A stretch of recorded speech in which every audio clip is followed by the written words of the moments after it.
Okay, इस session के अंदर हम कवर करने वाले हैं कि हमारे पास एसक्यूएल सर्वर के अंदर फॉरेन की कंस्ट्रेंट कैसे अप्लाई करते हैं। ठीक, तो हमारे पास फॉरेन की होता क्या, क्योंकि मैंने जब आपको कीज का इंट्रोडक्शन दिया था तो तब हमने ये पढ़ा था कि जो प्रैक्टिकली अप्लाई होती हैं वो टोटल 3 कीज है, प्राइमरी की, फॉरेन की और यूनिक की। प्राइमरी की हम ऑलरेडी कर चुके हैं, आज हम करने वाले हैं फॉरेन की और उसके बाद इंशाल्लाह हम यूनिक की को परफॉर्म करते हैं। इनकी थ्योरी तो ऑलरेडी मैंने इंट्रोडक्शन दे दिया था कीज का, और अभी जो हम कर रहे हैं उनकी थोड़ी सी थ्योरी और प्रैक्टिकल परफॉर्म कर रहे हैं। तो फॉरेन की हमारे पास होती क्या है? A foreign key is a key used to link 2 tables together, क्योंकि बहुत अच्छा फ्लेवर जो होता है आपके आरडीबीएमएस के अंदर, यानी रिलेशनल डेटाबेस मैनेजमेंट सिस्टम्स जितने भी हैं, एसक्यूएल सर्वर है, मायस्क्यूएल है, एमएस एक्सेस है, या जितने भी हैं, ये जो आपके आरडीबीएमएस होते हैं इनका नाम क्या है? Relational database management system. इसका मकसद ये हुआ कि जो टेबल्स होती हैं, नंबर ऑफ टेबल्स होती हैं आपके पास किसी भी आरडीबीएमएस के अंदर, वो आपस में क्या होती हैं? रिलेटेड होती हैं, या वो आपस में रिलेशनशिप बना सकती हैं for the sake of exchanging data from one table to another table. Concept clear? तो अब वो जब रिलेशन आप देते हो, वो रिलेशन तभी पॉसिबल है जब आप किसी भी कॉलम को एज अ प्राइमरी की, फॉरेन की, यूनिक की अप्लाई करते हो। और आप देखिएगा सिर्फ कीज अप्लाई करने के बाद आपके रिलेशनशिप ऑटोमेटिक बन जाता है। Concept clear? सिर्फ कीज अप्लाई करने से क्या हो जाता है? रिलेशनशिप बन जाते हैं। अब देखिएगा कैसे। A foreign key is a field और कलेक्शन ऑफ फील्ड्स, यानी आप एक कॉलम को भी एज अ फॉरेन की अप्लाई कर सकते हैं, आप एक से ज्यादा कॉलम्स को भी एज अ फॉरेन की अप्लाई कर सकते हैं, जैसे हम प्राइमरी की को अप्लाई कर रहे थे। सही हो गया?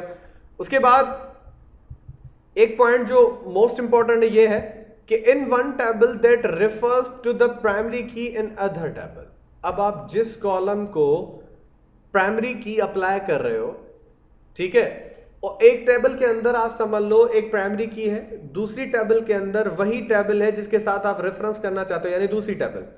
चले मैं इसको प्रैक्टिकली समझा देता हूं इस तरह के सिनेरियो के अंदर। यहां पे देखें हमारे पास एक पर्सन आईडी है, या एक पूरी टेबल है जिसके अंदर टोटल 4 कॉलम है। कौन कौन से हैं? Person ID, last name, first name, और हमारे पास क्या है?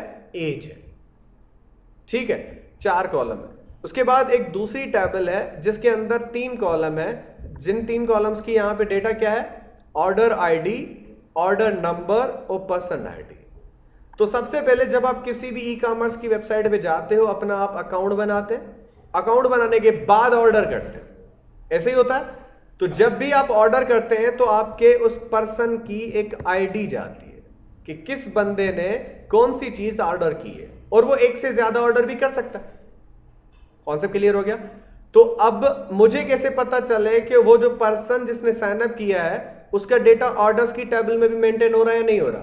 तो उस टेबल से, या जो आप समझ लो पर्सन की टेबल है, उसका रेफरेंस इस टेबल में आता रहता है। सही है? फॉर एग्जांपल किसी भी बंदे ने ऑर्डर किया तो उसकी पर्सन की आईडी आ जाती है। कैसे आ जाती है? उस टेबल से हम उठा के इस टेबल के अंदर शो करवा रहे होते हैं। और वो कैसे शो करवा रहे होते हैं? हम एक्चुअल में क्या कर रहे होते हैं? हम एक्चुअल में प्राइमरी की और फॉरेन की के कंस्ट्रेंट्स को यूज कर रहे होते हैं। सही? तो पहली टेबल के अंदर जो हमारी एज अ प्राइमरी की है ना, पर्सन आईडी, वो दूसरी टेबल के अंदर एज अ फॉरेन की बनेगी, एज अ फॉरेन की बनेगी। कॉन्सेप्ट क्लियर हो गया? तो हम ऐसे प्राइमरी की और फॉरेन की को अप्लाई करते हैं। चले इसको प्रैक्टिकली भी देखते हैं, लेकिन कुछ और पॉइंट्स हैं यहां पे देख लें।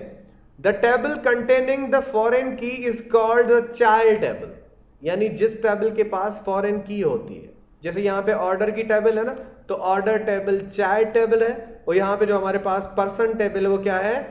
पेरेंट या कैंडिडेट टेबल भी उसको कह सकते हैं। कॉन्सेप्ट क्लियर हो गया?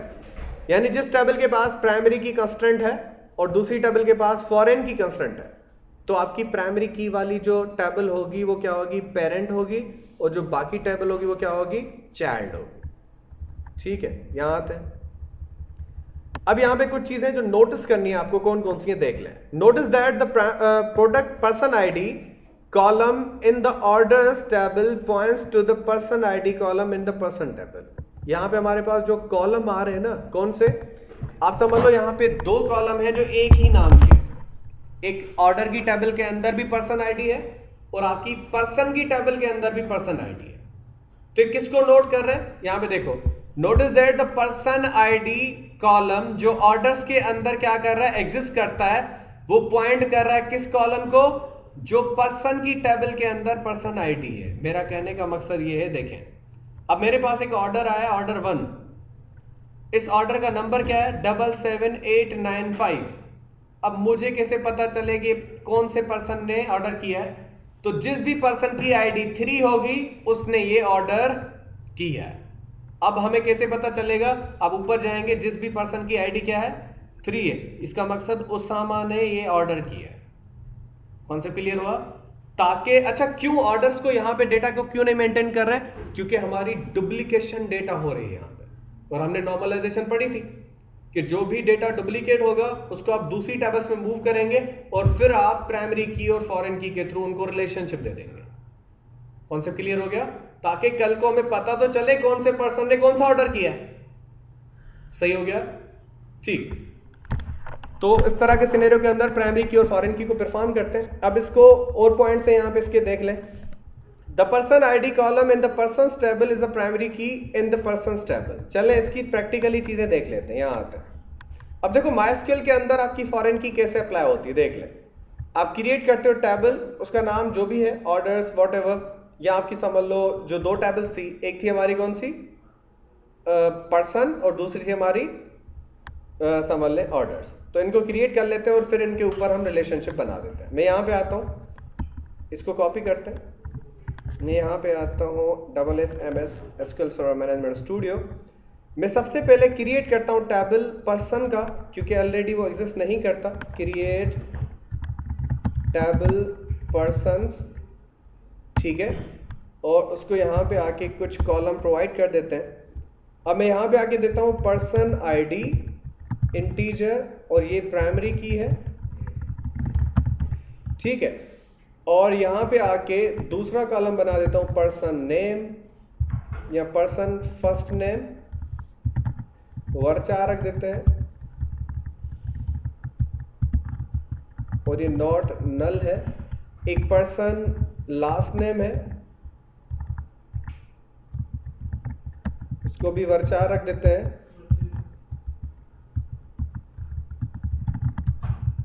और लास्ट कॉलम कौन सा था हमारा इसका? इस टेबल का लास्ट कॉलम देख लें कौन सा है? एज है ना? तो इस टेबल को मैं पहले क्रिएट कर रहा हूं, फिर मैं इस टेबल को जब क्रिएट करूंगा ना, तो ऊपर वाली टेबल का जो पर्सन आईडी का कॉलम है, मैं उसके साथ रिलेशनशिप बनाऊंगा। समझ में आया? और मैं रिलेशनशिप दिखाता भी हूं कि कैसे वो परफॉर्म हो रहा है, ठीक। और मैं यहां पे आके एक लास्ट कॉलम बना देता हूं पर्सन एज, ठीक है। इसको नेम कर देना है भाई एज, और इसको हम दे देते हैं इंटीजर, ये भी नॉट नल है, यानी ये वैल्यू भी देना जरूरी है। मैं इस टेबल को पहले क्रिएट करता हूं जिसके पास एक ही प्राइमरी की है। ये देख लें, ये बोला है कि ऑलरेडी टेबल एग्जिस्ट करती है। मैं इसको पर्सन्स 1 2 लगा देता हूं, टेबल का नाम व्हाटएवर, या पहले ड्रॉप कर दो जो हमारी टेबल एग्जिस्ट करती है, ड्रॉप टेबल जिसका नाम क्या है? पर्सन है या पर्सन्स है, और फिर मैं क्रिएट कर देता हूं इसको। ये बोला है कि ऑब्जेक्ट, ठीक है, ऑलरेडी एग्जिस्ट करता है। चलें देख लेते हैं भाई, पर्सन इसको 3 या 4 कर देते हैं। चलें, टेबल का नाम ऑलरेडी एग्जिस्ट करता है, इसलिए मैं फिर से बना रहा हूं। तो हमने टेबल बना दी है जिसका नाम क्या है? पर्सन्स 4 है। इसके अंदर 4 कॉलम है। अब मैं दूसरी टेबल बना रहा हूं ऑर्डर्स की, और ऑर्डर्स की टेबल के थ्रू मैं क्या कर रहा हूं? उस ऑर्डर्स की टेबल की अपनी भी कुछ चीजें हैं। कौन कौन सी हैं? एक ऑर्डर आईडी है, दूसरा ऑर्डर नंबर है, और तीसरा कॉलम कौन सा? Person ID. ये भी इसी टेबल का है, लेकिन ये वाला जो है ना, ये क्या है हमारे पास? ये एज अ फॉरेन की का कॉलम होगा, यानी दूसरी टेबल के अंदर ये एज अ प्राइमरी की है। तो मैं इसको कैसे रिलेशनशिप देता हूं, यहां पे देखिएगा। तो प्राइमरी की कौन सी प्राइमरी की है हमारी? ऑर्डर आईडी, या आप यहीं पे लिख दो तो कोई मसला नहीं। यहां पे अगर मैं प्राइमरी की लिख देता हूं तो यहां से हटा दें, कोई मसला नहीं। सही हो गया? और उसके बाद यहां पे आके आप क्या कर रहे हो? अब आप फॉरेन की दे रहे हो। फॉरेन की किसको दे रहे हैं भाई बताएं? इसको भी हटा दें आप, ये देखें, मैं कुछ ये करने वाला हूं। अब मैं एक्चुअल में कर क्या रहा हूं, देखिएगा जरा। क्रिएट कर रहा हूं एक टेबल जिसका नाम ऑर्डर्स है, उसके अंदर एक ऑर्डर आईडी है जो प्राइमरी की है, यानी इस टेबल की अपनी एक कॉलम है जिसका समझ लो हमने क्या अप्लाई कर दिया, उसके ऊपर प्राइमरी की अप्लाई कर दी। दूसरा कॉलम है ऑर्डर नंबर। तीसरा कॉलम जो बन रहा है इसका ये है, कौन सा, पर्सन आईडी, और ये इंटीजर है। और मैं इसको रिलेशनशिप दे रहा हूं दूसरी टेबल के अंदर। दूसरी टेबल कौन सी, जो हमारी ये है फॉरेन की।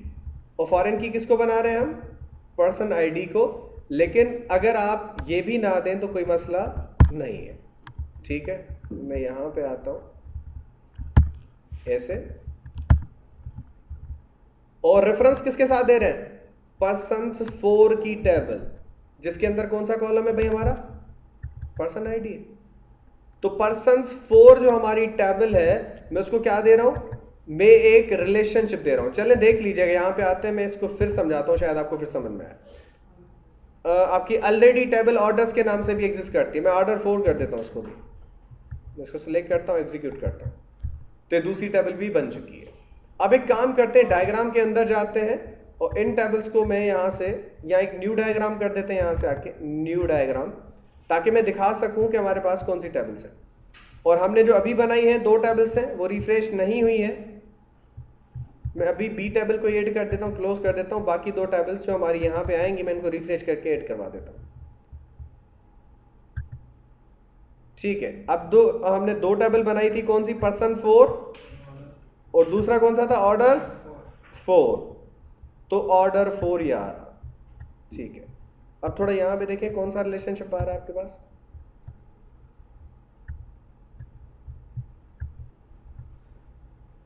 आ रहा है 1 to many। अब आपको यहां पे जो जिस तरफ आपको की नजर आ रही है ये 1 है, जिस तरफ आपको जैसी आपको सिंबल नजर आ रही है यानी उल्टे 8, ये आपका मेनी है। यानी एक पर्सन एक से ज्यादा ऑर्डर कर सकता है। कॉन्सेप्ट क्लियर हो गया। तो हमारे पास इस तरह से हम क्या दे सकते हैं, प्राइमरी की और फॉरेन की को अप्लाई कर सकते हैं। कॉन्सेप्ट क्लियर हो गया।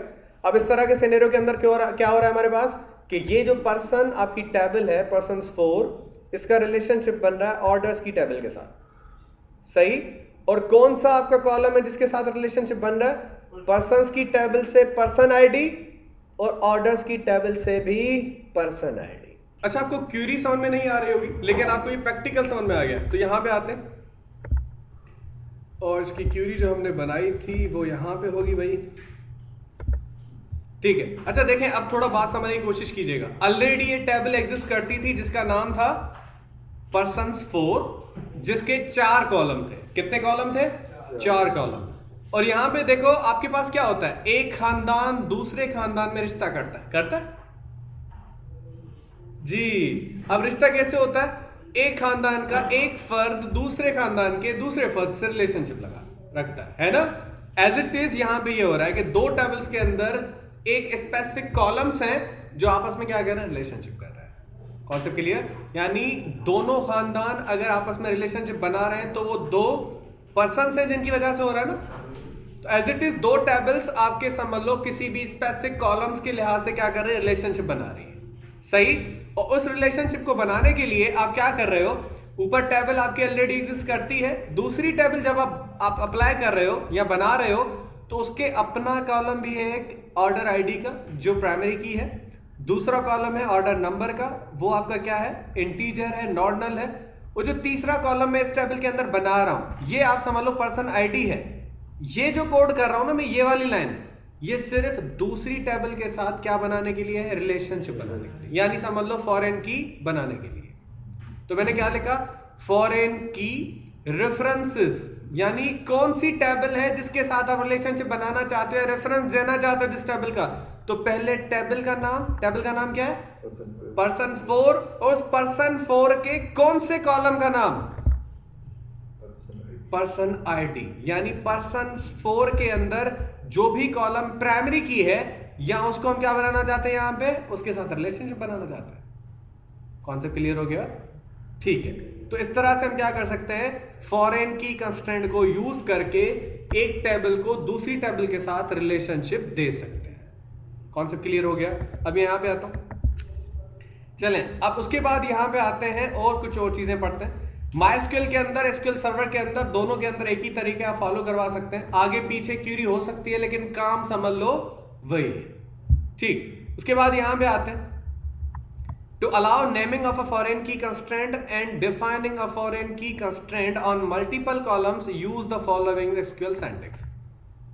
अब ये कह रहा है कि अगर आप, जैसे अभी देखें हमने फॉरेन की अप्लाई तो की, लेकिन फॉरेन की जब हमने बनाई तो उसके रिलेशनशिप का कोई नाम नहीं था, यानी कंस्ट्रेंट का कोई नाम नहीं था।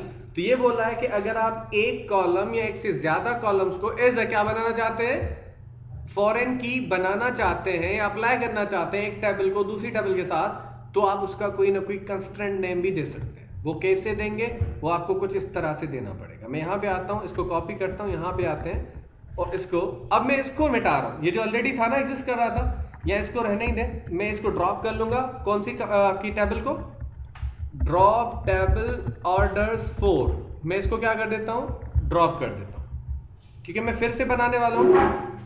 तो यहाँ आते हैं हम और इसको आके ड्रॉप कर देते हैं। देखिए ड्रॉप कर लिया मैंने कमांड। उसके बाद मैं यहाँ पे आके क्रिएट करता हूँ टेबल फिर से, कौन सी, ऑर्डर्स 4 की, और इसको मैं क्या कर रहा हूँ, एक ऑर्डर आईडी है, मैंने आपको बता दिया कि यहाँ पे ही आप इसको क्या दे सकते हैं, प्राइमरी की दे सकते हैं। नीचे आप ना दें, शायद आपको ये कॉम्प्लेक्स लगे, आप यहाँ पे भी दे रहे हो ना, तो यहाँ पे ना दे, कोई मसला नहीं है, क्योंकि मैंने इसके तरीके आपको बता दिए थे जब मैं आपको प्राइमरी की पढ़ा रहा था, राइट। तो मैं क्या कर रहा हूँ, पर्सन आईडी के साथ क्या बना रहा हूँ, एक इंटीजर का कॉलम है जिसको क्या बनाना चाहते हैं हम, एक रिलेशनशिप देना चाहते हैं, लेकिन वो किसके साथ है भाई, देखें। अब यहां पे आके मैं क्या कर रहा हूं, एक टेबल है जो ऑर्डर्स 4 के नाम से, उसके अंदर एक कॉलम है ऑर्डर्स आईडी, वो प्राइमरी की है। दूसरा कॉलम कौन सा है, ऑर्डर नंबर, और ये आपका समझ लो इंटीजर नॉट नल है। फिर हमारे पास एक इसी टेबल के अंदर एक कॉलम बनाने वाले पर्सन आईडी, और उसके बाद यहां पे आके क्या कर रहे हैं, उसी आपके जो रिलेशनशिप दे रहे हैं उसको कंस्ट्रेंट कीवर्ड के थ्रू हम क्या कर रहे हैं, उसका कोई नाम रख रहे हैं। सही है, जैसे होता है ना कि इस खानदान ने इसके साथ क्या किया, रिश्ता किया, एज इट इज यहां पे देख लो उस रिलेशनशिप का नाम क्या हो गया, पर्सन्स ऑर्डर, यानी इन दो टेबल्स के बीच में क्या हो गया, एक रिलेशनशिप हुआ है। वो किसके थ्रू है, फॉरेन की के थ्रू है, लेकिन वो कौन से कॉलम के ऊपर अप्लाई हो रही है, पर्सन आईडी के ऊपर। तो यहां पे भी ना दे, कोई मसला नहीं है, आप यहां पे आके बस दे सकते हैं। और पर्सन्स 4 है, टेबल का नाम क्या है, पर्सन्स 4 है। तो इस तरह से आप क्या कर सकते हैं, किसी टेबल के ऊपर क्या अप्लाई कर सकते हैं, फॉरेन की अप्लाई कर सकते हैं, लेकिन वो फॉरेन की अप्लाई करते वक्त आप उस कंस्ट्रेंट का नाम भी रख सकते हैं। कॉन्सेप्ट क्लियर है, क्योंकि कल को अगर मैं इसी फॉरेन की के रिलेशनशिप को डिलीट करना चाहूं, ठीक है, तो मैं कर सकता हूं इसी नाम से। Concept clear. तो मैं यहां पे आता हूं और इसको एग्जीक्यूट करता हूं, ये देखें अब आपका रिलेशनशिप बन चुका है। लेकिन अगर मैं इसको अब ड्रॉप करना चाहूंगा तो मेरे लिए इजी हो जाएगा। क्या हो जाएगा, इजी हो जाएगा, यानी अल्टर कमांड के थ्रू, अल्टर टेबल, टेबल का नाम क्या है, ऑर्डर्स 4, ठीक है। अब मैं क्या करना चाहता हूं, ड्रॉप करना चाहता हूं, तो मैं क्या दूंगा, सिर्फ इस कंस्ट्रेंट का नाम दे दूंगा। तो जो मैंने फॉरेन की और प्राइमरी की के अंदर रिलेशनशिप बनाया था ना, मैं उसको क्या कर सकता हूं, डिलीट कर सकता हूं। Concept clear. मैं इसको चलाता हूं, तो ये देखें जो हमने रिलेशनशिप दिया उसी को, उसी रिलेशनशिप के नाम से मैंने क्या कर दिया, खत्म भी कर दिया। सही है, ये नहीं, यानी समझ लो डाइवर्स हो चुका है दोनों डबल्स के बीच में, ठीक है। नीचे है अल्टर की, ओके। तो ऐसे आप अल्टर को भी अप्लाई कर सकते हैं, जो मैं अभी आपको ऊपर बता चुका हूं, ठीक। अच्छा, अल्टर के थ्रू मैंने ड्रॉप आपको बता दिया, लेकिन अल्टर के थ्रू आप फिर से वही रिलेशनशिप अप्लाई भी कर सकते हैं, ठीक हो गया। क्योंकि अल्टर यानी समझ लो कोई टेबल आपने बनाया लेकिन उसके ऊपर फॉरेन की नहीं है, तो आप वो फॉरेन की भी अप्लाई कर सकते हो। कैसे, alter table orders add foreign key. अब अगर मैं आपको यहां पे आके समझाऊं तो कैसे होगा, देखें। मैं इसको कॉपी करता हूं, यहां आते हैं। अब मैं आके यहां पे ड्रॉप करता हूं टेबल, टेबल का नाम क्या है, ऑर्डर्स 4, ऑर्डर्स 4। इस टेबल को मैं ड्रॉप कर देता हूं। अब टेबल हमारी ड्रॉप हो चुकी है, मैं क्या करता हूं, ये जो मैं अभी रिलेशनशिप दे रहा था ना, ये मैं रिलेशनशिप नहीं दे रहा, सही है।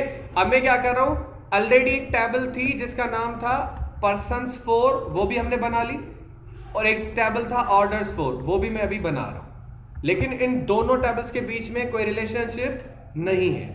अब अगर मैं चाहता हूं कि इन दोनों टेबल्स के बीच में मुझे कोई रिलेशनशिप देना है, तो मैं अल्टर कमांड के थ्रू दोनों टेबल्स को प्राइमरी की फॉरेन की अप्लाई कर सकता हूं। तो मैं कैसे करूंगा, अल्टर टेबल कौन सी, ऑर्डर्स 4, इसको मैं क्या करना चाहता हूं, ऐड करना चाहता हूं फॉरेन की, कौन सा कॉलम, पर्सन आईडी का कॉलम, रेफरेंस कर रहा हूं, दूसरी टेबल का नाम क्या है, पर्सन्स 4 है, क्या नाम है, पर्सन्स 4, उसके कौन से कॉलम से, पर्सन आईडी से। अब मैं यहां पे आकर इसको एग्जीक्यूट करूंगा तो ये रिलेशनशिप बन जाएगा। तो अल्टर कमांड के थ्रू आप किसी भी फॉरेन की को अप्लाई भी कर सकते हैं, अल्टर कमांड के थ्रू आपके किसी भी फॉरेन की के कंस्ट्रेंट को आप डिलीट भी कर सकते हैं, लेकिन ये डिलीट तब होगा जब आपके किसी भी कंस्ट्रेंट का नाम आपको पता हो। वरना दूसरा तरीका ये होता है रिलेशनशिप खत्म करने का, कि यहां पे आके आप ये जो आपका रिलेशनशिप था ना, इसके ऊपर राइट क्लिक करें और यहां पे क्या आ रहा है,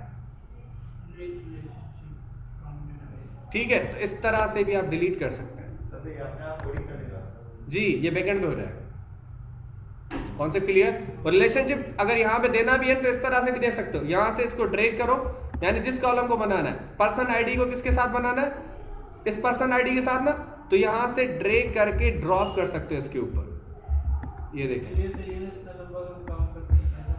रीजन ये था कि आप जब रिलेशनशिप बनाते हो तो फिर मसले भी आते हैं इस तरह से, ठीक हो गया। चलें, दोनों तरीके हैं, जो आपको बेहतर लगे आप उसको फॉलो कर सकते हैं।